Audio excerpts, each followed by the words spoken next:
Merci d'être venu en temps. Nous avons encore deux intervenants. Donc la première intervention sera faite par monsieur le professeur Patrick Meunier, qui est professeur à la faculté des sciences juridiques, politiques et sociales de l'Université de Lille et directeur de l'équipe de recherche en droit public.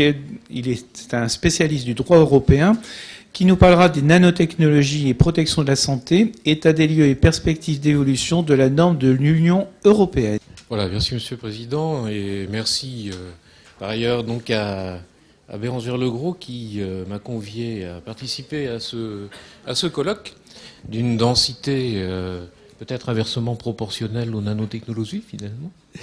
Et donc il m'appartient de vous présenter cette thématique sur nanotechnologie, protection de la santé, étant entendu que protection de la santé, oui, mais aussi plus généralement protection de l'environnement, puisque les deux concepts sont liés.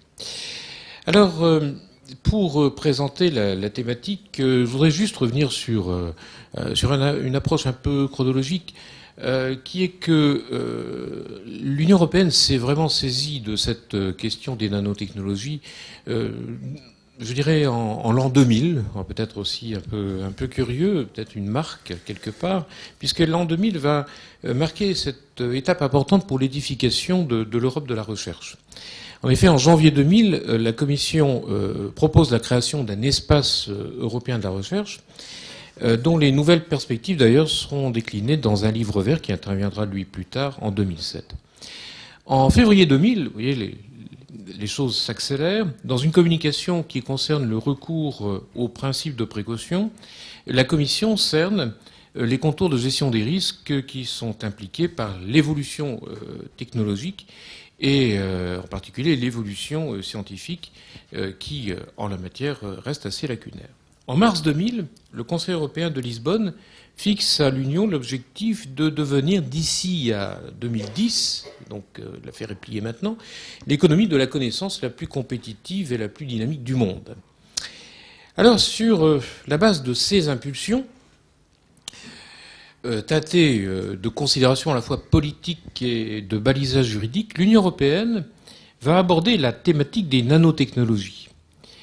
En effet, en 2004, la Commission décline sa stratégie européenne en faveur des nanotechnologies, qui d'ailleurs sera particulièrement bien reçue par le Conseil des ministres, notamment dans sa formation compétitivité, ce qui est particulièrement évocateur, en raison de l'approche intégrée, sûre, responsable de la Commission européenne.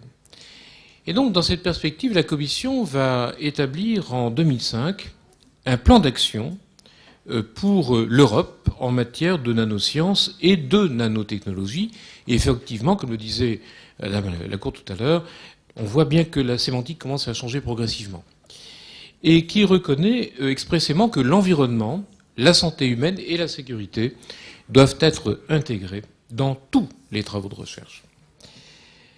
Suite au premier rapport d'évaluation de ce plan, qui lui aussi aura lieu en 2007, la Commission, alors sur la base d'un article à l'époque du traité communautaire européen, qui était l'article 211, qui lui confie la mission d'assurer le bon fonctionnement et le développement du marché commun, va adopter une recommandation donc en 2008, qui va établir un code de bonne conduite pour une recherche responsable en nanosciences et nanotechnologies.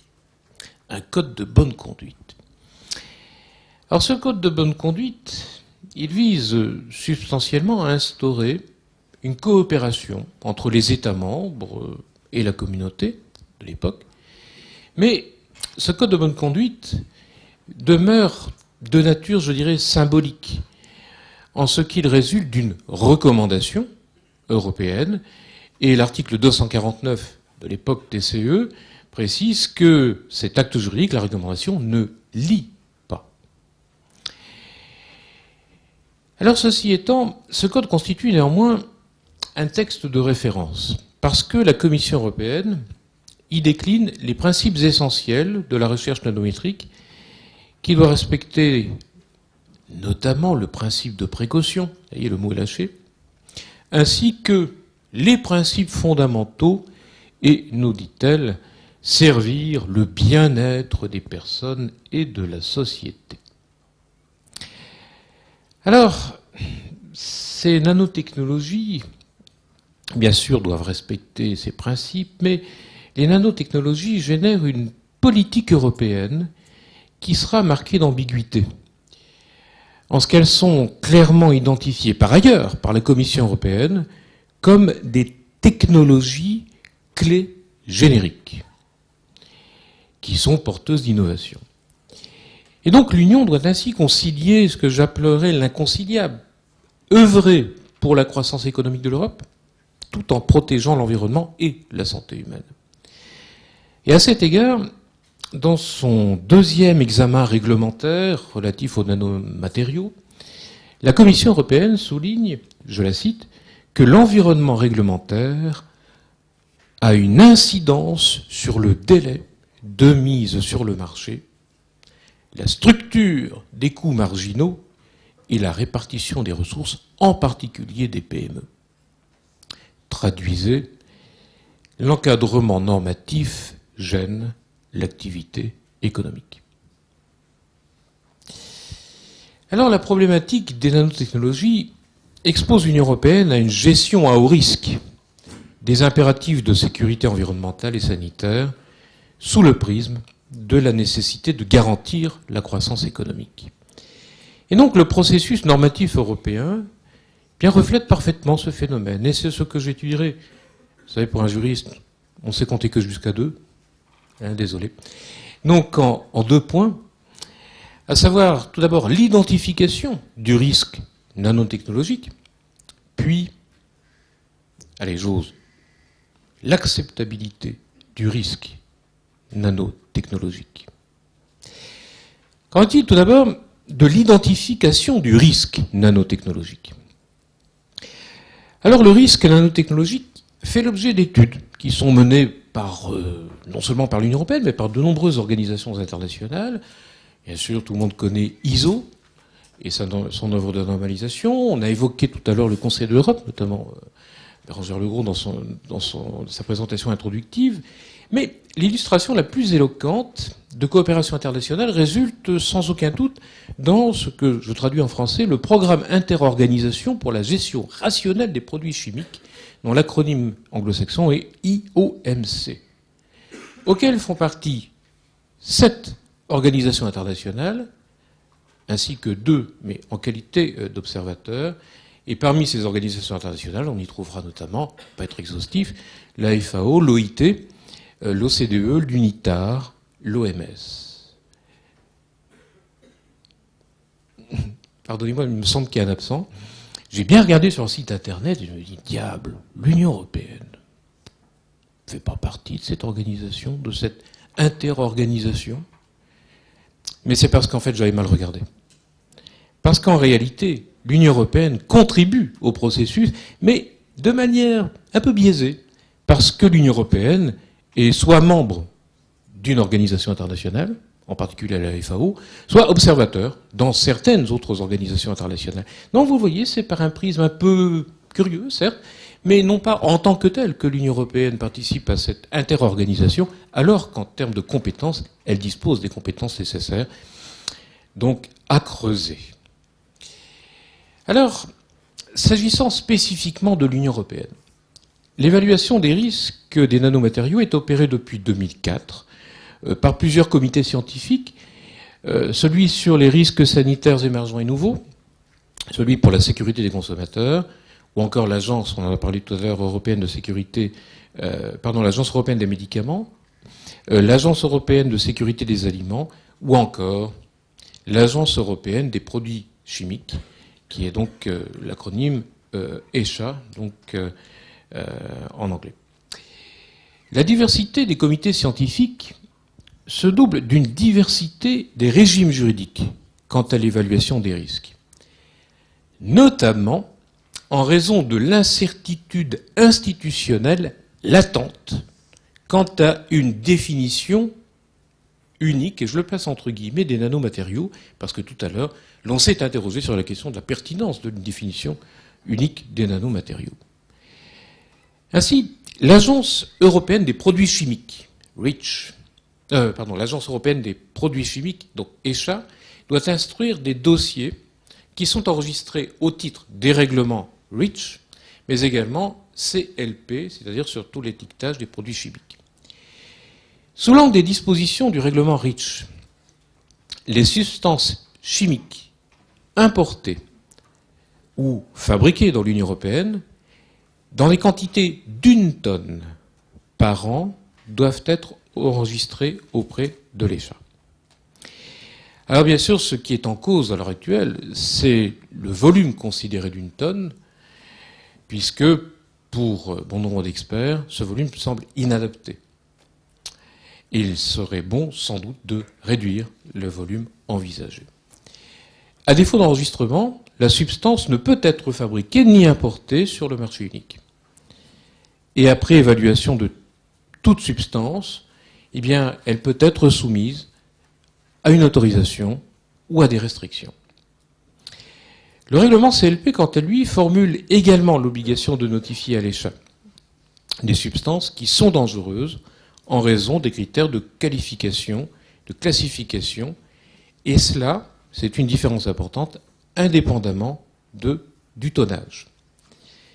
Alors, bien que ces règlements ne se réfèrent pas explicitement aux nanomatériaux, eh bien, ils résultent de l'interprétation du terme substance qui est employé dans les textes, bien que celui-ci va finalement couvrir les nanomatériaux.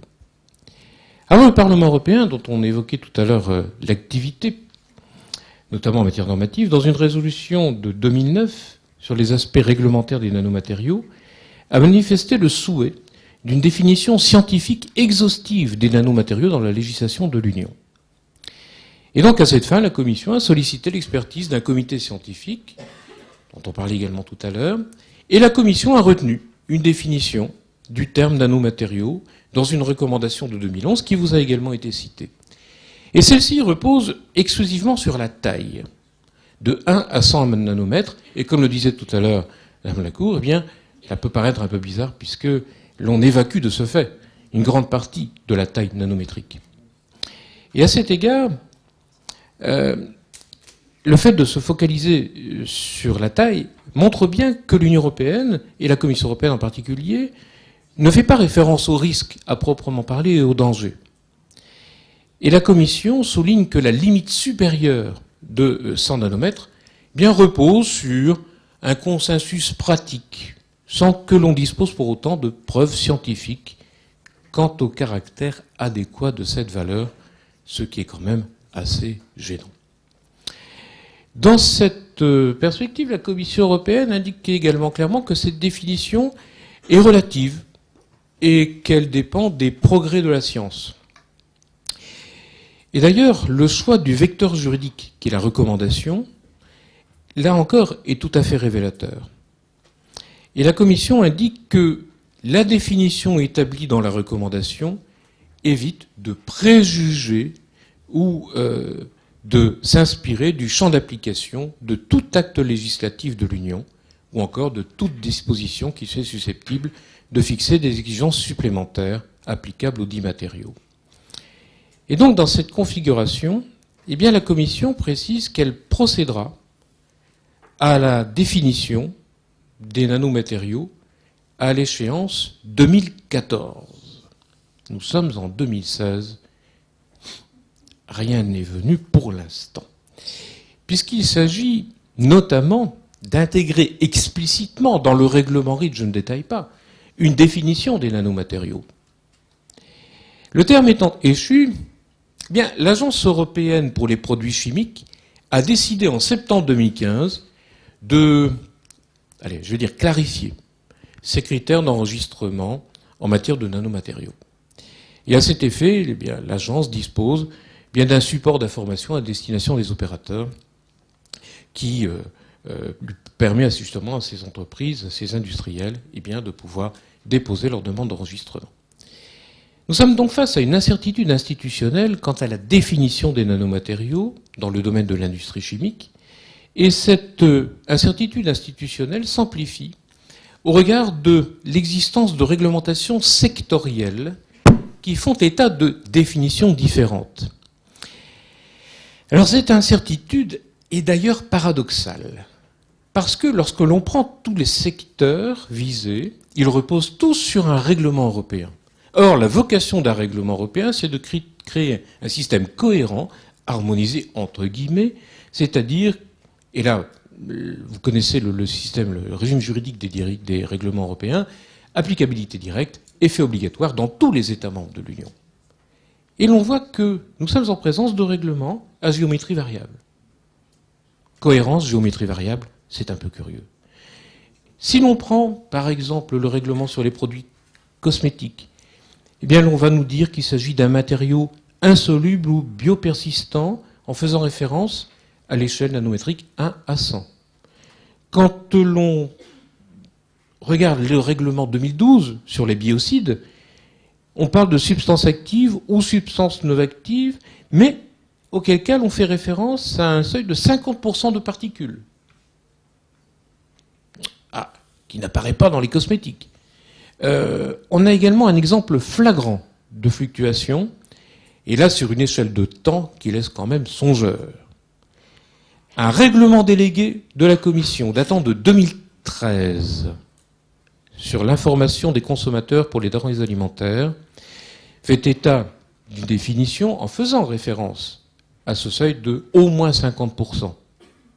Règlement de 2015 sur les nouveaux aliments qui va abroger le règlement délégué de 2013 est là, ou alors il y a un bug, Internet, mais la référence de 50%, je suis désolé, a disparu. Sans doute un effet magique des nanoparticules. Qu'en est-il maintenant, deuxième temps, j'avais promis d'être rapide, de l'acceptabilité du risque nanotechnologique? Quand on procède à l'étude des textes européens, bien, l'on est frappé par une certaine variabilité du discours institutionnel. Ainsi, la diversité et l'ampleur du risque sont clairement mentionnées dans la décision de 2013, dont le nom est très évocateur, du Parlement européen et du Conseil, qui est relative à un programme d'action de l'Union européenne à l'horizon 2020, bien vivre dans les limites de notre planète. Et dans ce texte, on y trouve une formule suivante, il subsiste une incertitude quant à l'ensemble des répercussions sur la santé, des effets combinés des différents produits chimiques, des nanomatériaux, des perturbateurs endocriniens. Le texte ajoute, alors même que la recherche indique que sur certaines substances chimiques possèdent des propriétés de perturbation endocrinienne qui peuvent entraîner un certain nombre d'effets néfastes sur la santé, y compris sur le développement des enfants, potentiellement même à des doses très faibles. La dose ne fait pas forcément le poison. Et le texte ajoute, je n'invente rien, sachant cela. C'est dans le texte, sachant cela. Donc, le risque est connu. L'incertitude en elle-même est connue. Sachant cela, il convient de redoubler d'efforts pour garantir que d'ici à 2020, donc on peut toujours rêver, toutes les substances extrêmement préoccupantes, pertinentes, soient inscrites sur la liste des substances candidates du règlement REACH. Et le texte ajoute enfin, des inquiétudes existent également, voyons, on charge encore la barque, quant aux incidences potentielles sur l'environnement et la santé des matériaux concernant des particules d'une taille qui les exclut de la définition des nanomatériaux, ce dont on vous parlait tout à l'heure, au-delà des 100 nanomètres, mais qui peuvent avoir des propriétés similaires à celles de ces derniers. Ces inquiétudes doivent être étudiées et l'on prévoit dans ce texte l'échéance 2014. Je remue un peu le couteau dans la plaie. On assiste donc à un déphasage entre la teneur du discours programmatique et la réalité normative.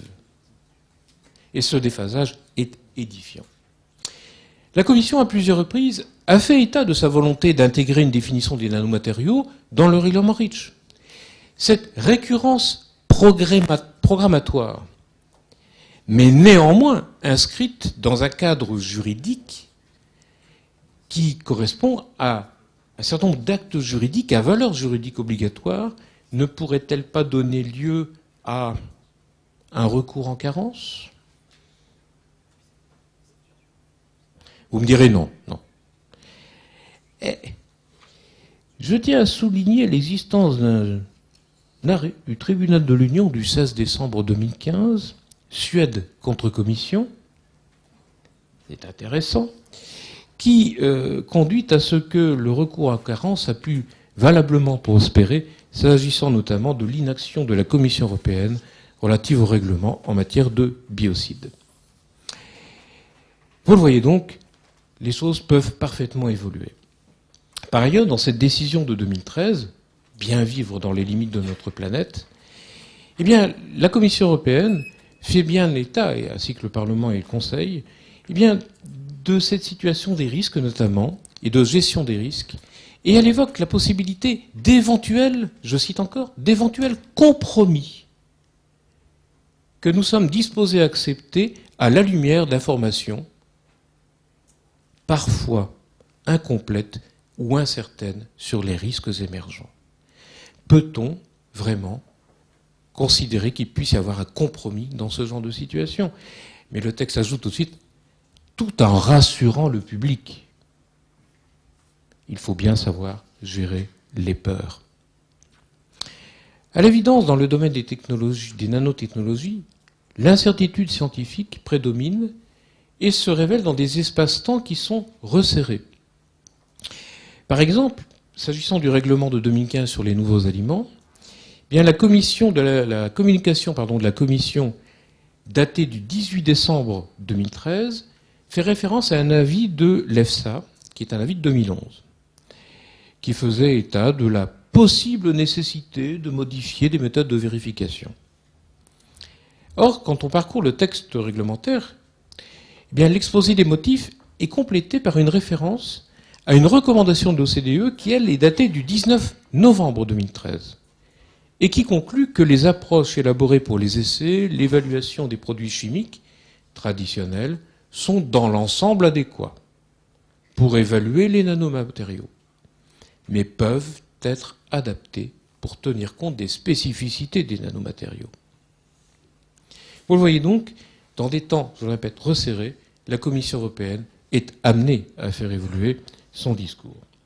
Alors pour l'heure, le dispositif réglementaire de précaution qui est agencé dans les réglementations sectorielles consiste essentiellement dans des obligations d'étiquetage à destination des consommateurs, s'agissant de produits, bien sûr, identifiés comme relevant de la catégorie nanomatériaux, au sens des définitions que j'ai données, et ayant fait l'objet d'évaluations scientifiques selon les méthodes d'essai qui sont considérées comme satisfaisantes au regard des données scientifiques disponibles.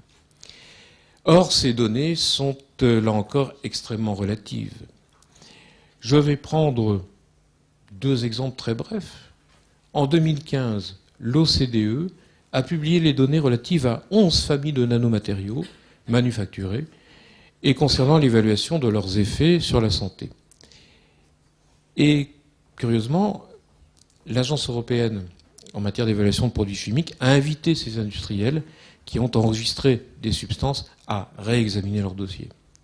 Deuxième exemple, le 22 février 2016, l'OCDE a publié un rapport sur la présence des nanomatériaux, notamment dans les déchets ménagers, en recommandant de procéder en urgence à l'évaluation des risques éventuels pour la santé humaine.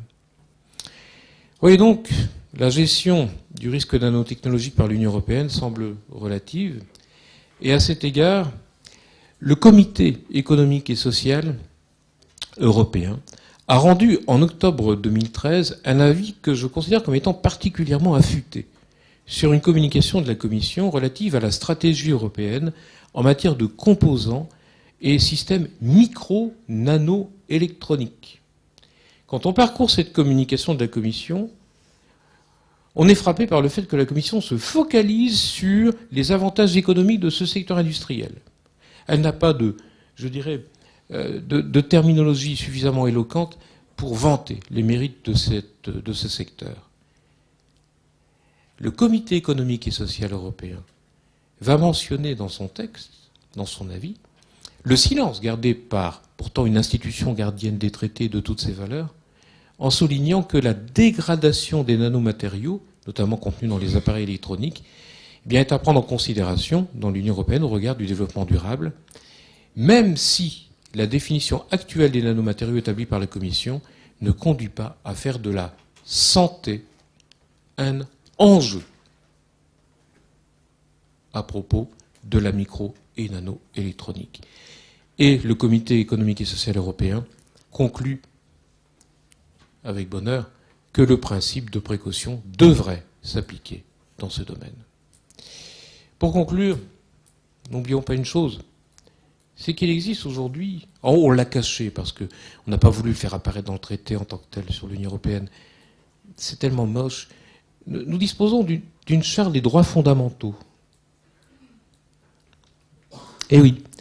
Et dans l'article 35 de la charte des droits fondamentaux, il est souligné que l'Union européenne, bien sûr, doit assurer un niveau élevé de protection de la santé humaine dans la définition et la mise en œuvre de toutes les politiques et actions de l'Union. Sans doute, d'ici à quelques temps, et là j'invite ma collègue à nous reconvier, aurons-nous l'occasion bien de pouvoir évoquer quelque engagement de responsabilité extra-contractuelle de l'Union européenne, peut-être sur le fondement juridique de la Charte des droits fondamentaux. Merci.